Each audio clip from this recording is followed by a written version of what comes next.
Once we're over about 12 years old, we're seldom encouraged to be nice. We're expected to make efforts in all kinds of areas, chiefly around work. But the idea of expending energy thinking about and then practicing the art of niceness sounds bizarre, even eerie.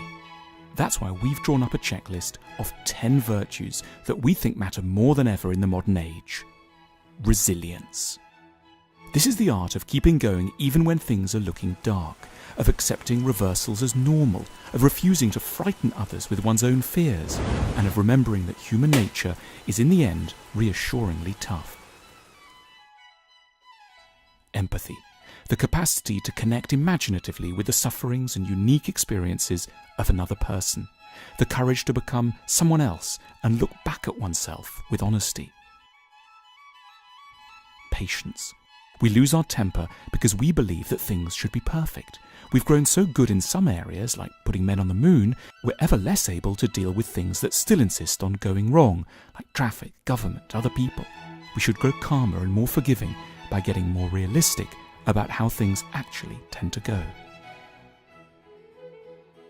Sacrifice. We're hardwired to seek our own advantage, but also have this miraculous ability very occasionally to forego our own satisfactions in the name of someone or something else. We won't ever manage to raise a family, love someone else, or save the planet if we don't keep up with the art of sacrifice. Politeness. Politeness has a bad name. We often assume it's about being fake, which is meant to be bad, as opposed to really ourselves, which is meant to be good. However, given what most of us are really like deep down, we should spare others too much exposure to our deeper selves. We need to learn manners, which aren't evil. They're the necessary internal rules of civilization. Politeness is very linked to tolerance, to a capacity to live alongside people whom one won't necessarily agree with, but at the same time won't be able to avoid. Humour. Seeing the funny sides of situations and of oneself doesn't sound very serious, but it's integral to wisdom, because it's a sign that one's been able to put a benevolent finger on the gap between what we want to happen and what life can actually provide. Like anger, humour springs from disappointment, but it's disappointment optimally channeled. It's one of the best things we can do with our sadness. Self-awareness. To know oneself is to try not to blame others for one's troubles and moods, to have a sense of what's going on inside oneself and what actually belongs to the world.